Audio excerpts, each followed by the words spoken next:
बागेश्वर धाम के धीरेंद्र शास्त्री के दिव्य दरबार को लेकर पूरे देश में चर्चा है।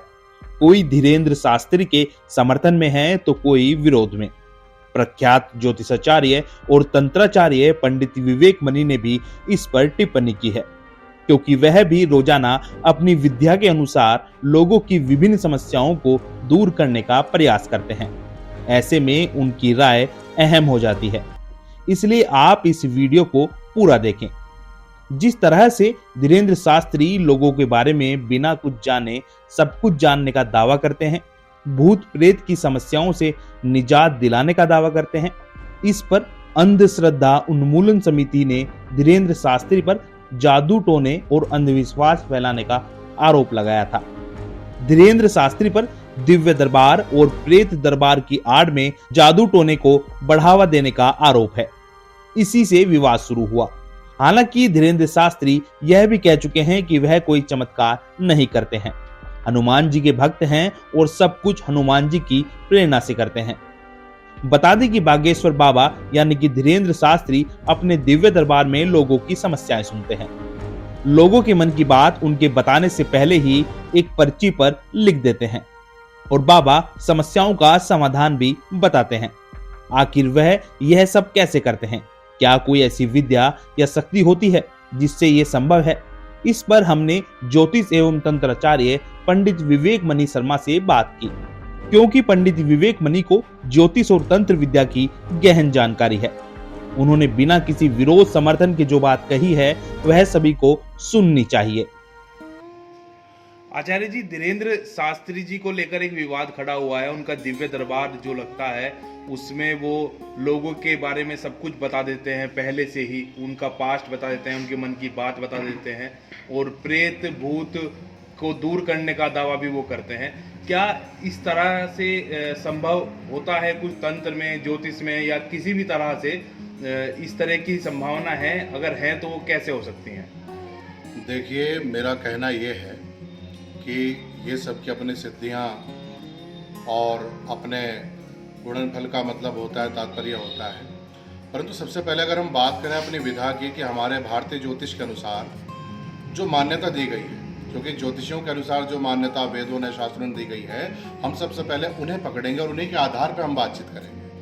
अब किसने क्या सिद्धि प्राप्त की है, कौन किस तरह से कार्य कर रहा है, कौन किस प्रकार से भूत प्रेत पकड़ रहे हैं, वो सबका अपना मत है और अपनी सिद्धियां हैं, अपनी आप बीती हैं।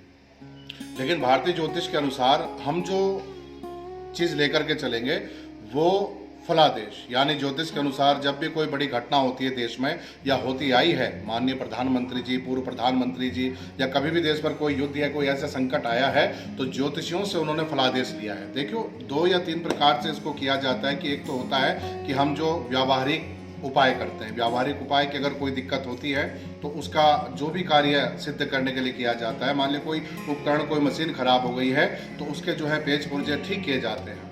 उसी प्रकार से मान लिया अगर कोई किसी आदमी के शरीर में कोई दिक्कत आती है, वो हॉस्पिटल जाता है, बीमार होता है, तो डॉक्टरी ट्रीटमेंट होता है, दवाओं का भी ट्रीटमेंट हम लोग करते हैं और साथ साथ प्रार्थनाओं का ट्रीटमेंट भी हम करते हैं। तो भारतीय ज्योतिष के अनुसार, वेदों के अनुसार, शास्त्रों के अनुसार हम जो मानेंगे वो यह मानेंगे कि ज्योतिष में फलादेश होता है।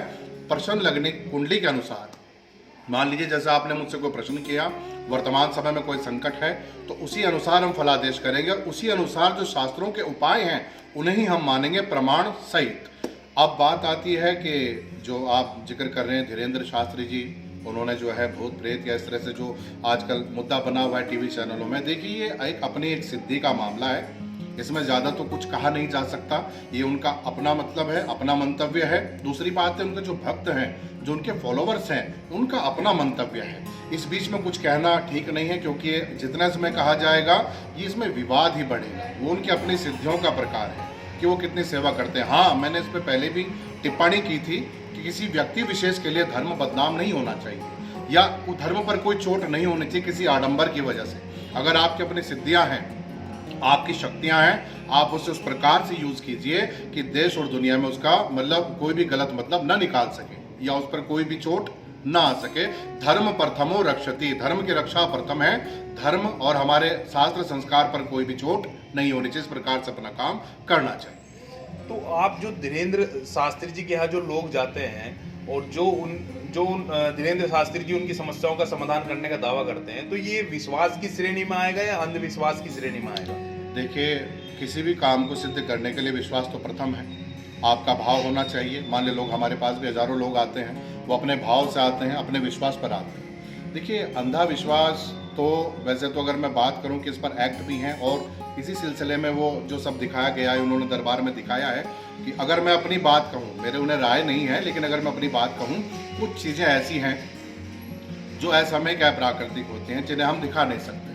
कि अगर हम बात करें भूत प्रेत मंतव्य, तो इससे क्या होता है कि समाज में एक अंधविश्वास की स्थिति पैदा होती है, जो कि अब वर्तमान समय में उनके दरबार में जो दिखाई जाती है, इसी पर वो विवाद बना है कि भाई इस प्रकार से होता है। कुछ विरोधियों ने या कुछ प्रत्यक्ष पार्टियों ने जो है ये उन पर दावा किया है कि ऐसा कुछ नहीं होता, ये अंधविश्वास होता है, यानी कहीं ना कहीं विवाद की स्थिति पैदा हो गई है। तो अगर कोई स्थिति विवाद पैदा कर रही है तो उसे हमें पर्दे में रखना चाहिए। ये हमारी अपनी सिद्धियाँ हैं और सिद्धियाँ हमेशा गुरु लोग, बड़े जितने भी हमारे गुरु लोग हैं या जितने हमारे आचार्य महामंडलेश्वर हैं जो इस चीज़ को सिखाते हैं, वो यही कहते हैं कि ऐसी मतलब अदम्य शक्तियों को हमें छुपा कर रखनी होती है। इनका जो प्रयोग करना होता है वो छुपा कर करना होता है, तो इससे विवाद ही पैदा नहीं होगा। तो ये सब अपना अपना विश्वास है। मेरे हिसाब से तो विश्वास होना चाहिए, अंधविश्वास कहीं भी नुकसानदेह हो सकता है। अगर आपके पंडित विवेक मनी से कोई सवाल है, आपके मन में कोई जिज्ञासा है, तो आप कमेंट कर सकते हैं। आपके सवालों को हम पंडित विवेक मनी से जरूर पूछेंगे।